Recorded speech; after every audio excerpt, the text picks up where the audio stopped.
you doing today? I trust you are doing well. You are welcome to Eko Learners Support for WAEC and NECO candidates. My name is Emmanuel Sheung. I'll be teaching you history. Today, we'll be looking at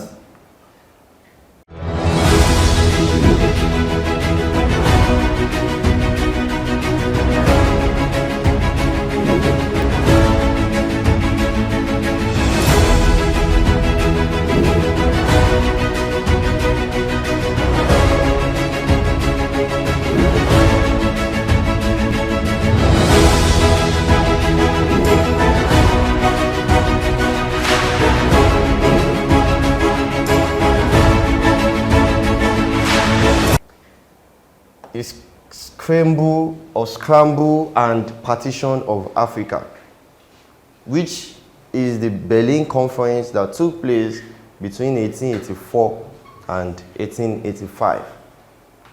The Scramble and Partition of Africa, otherwise known as the Berlin Conference of 1884 and 1885. At the end of today's lesson, students will 1.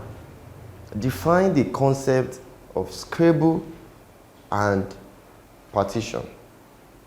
Also, we identify the origin of the Scramble and Partition of Africa in the 19th century.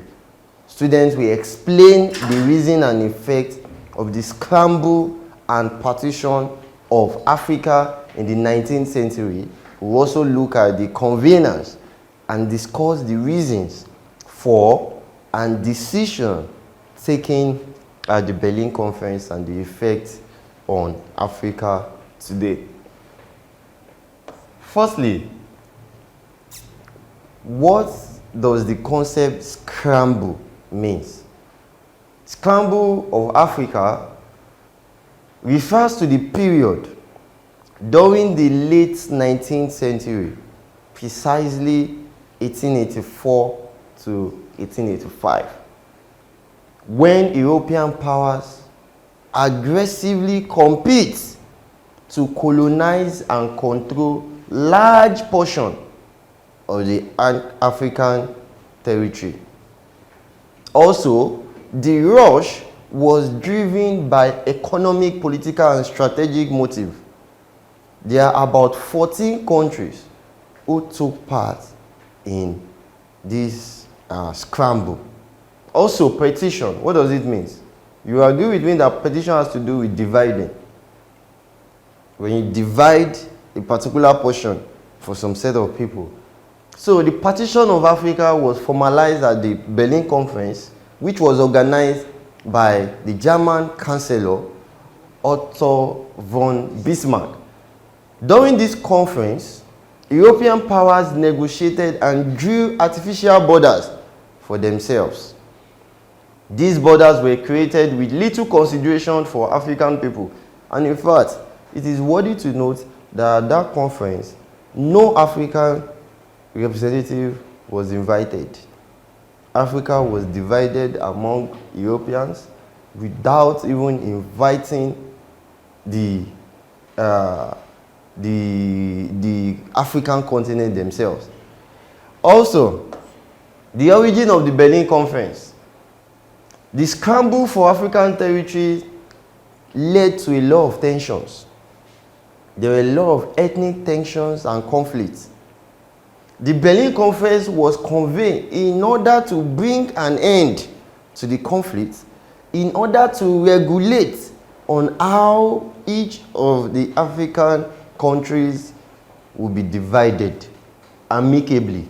It took place between November 1884 to February 1885. Like I said earlier, the conference was organized by the German Chancellor. So the conference established rules. The rules for claiming territories. Also, there was diplomatic agreement to set a framework for European dominance on the continent. The conference formalized the division of Africa and also establish guidelines for future colonization. It brought about some requirements to follow or to meet in order to colonize any country or region. Like I said earlier, that it is important and pertinent to note that no African representative was invited or involved in the conference, even though the decision made there will have profound effect on the African continent. Reasons. What led to the scramble and partition of Africa? Number one is the Industrial Revolution. Yes. At some point, after the slave trade was abolished and there were industrial revolution in Europe, there is need to access raw materials like rubber, cotton, oil, and Africa has those raw materials in abundance, with little in Europe. So the Europeans had to source for these raw materials and also ensure that it is cheap. So when they realized that we have it in abundance in Africa, they came. When they came, there were lots of misunderstanding between them.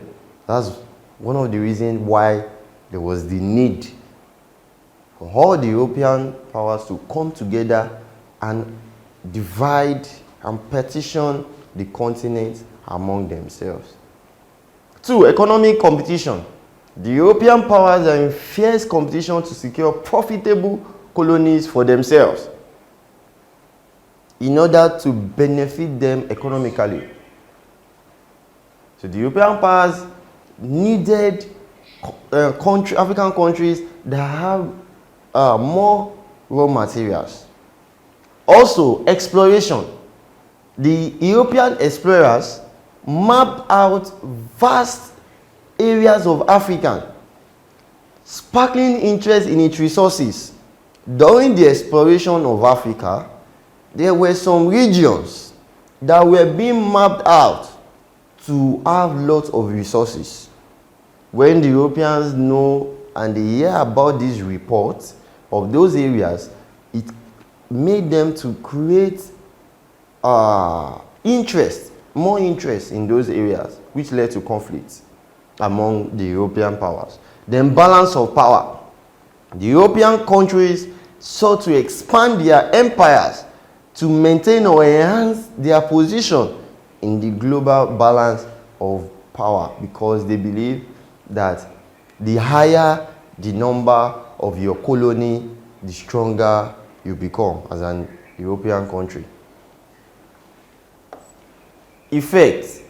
What are the effects of the scramble and partition of Africa in the 19th century? Number one is artificial border.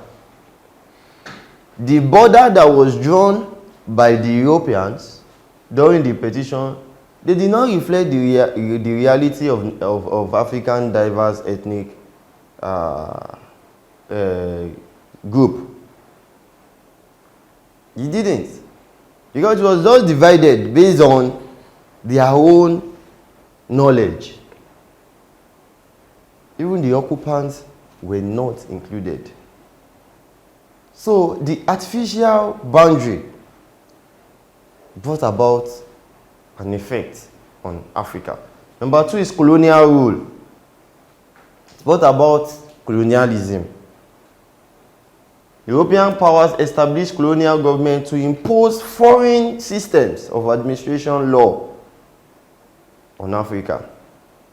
3, resources extortation or extraction, exploitation. The effect is that a lot of raw materials and natural resources were exploited by the Europeans. Erosion of indigenous culture. The people's culture were being swept away, while some of the colonizers had to even impose That the early stage, for example, the early stage of the French colonial system of government, which was assimilation, imposed their culture on their colonies before it was eventually changed to the policy of association. 4 or 5, the rise of nationalism. Yes. The scramble and partition of Africa led to the rise of nationalism in the continent. During the colonial period, there were nationalist movements who rose up in order to fight for the independence of those African countries that were colonized. The participants, there were 14 participants at the Berlin Conference.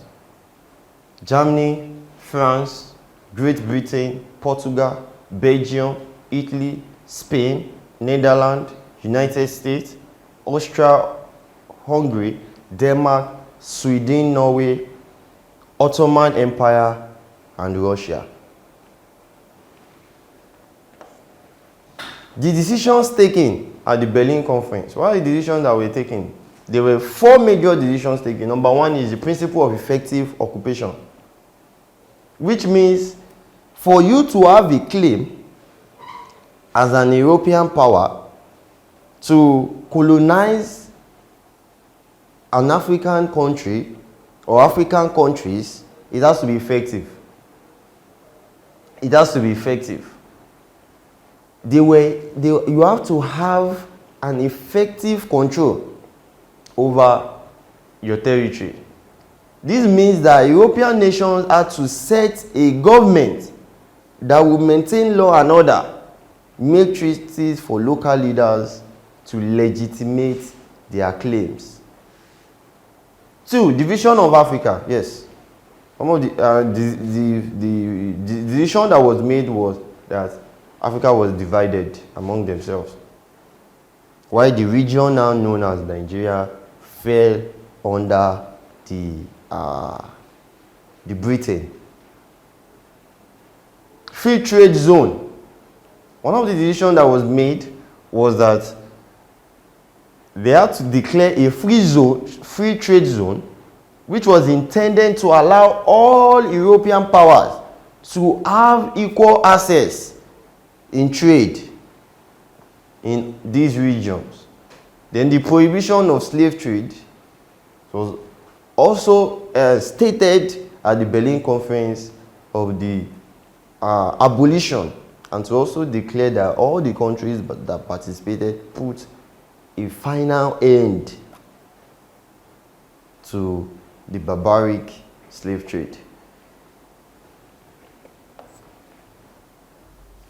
Practice question.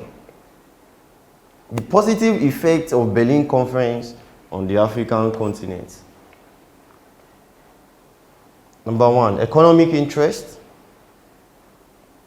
The resources that was brought into there were desire for new resources and markets, political competitions, strategic interests, cultural and ideological factors.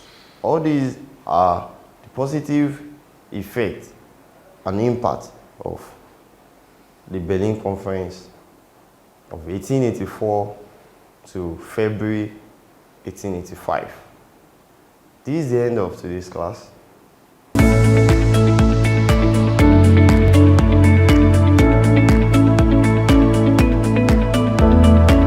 Eko Learners Support, a support program of the Lagos State Ministry of Basic and Secondary Education for WAEC and NECO candidates.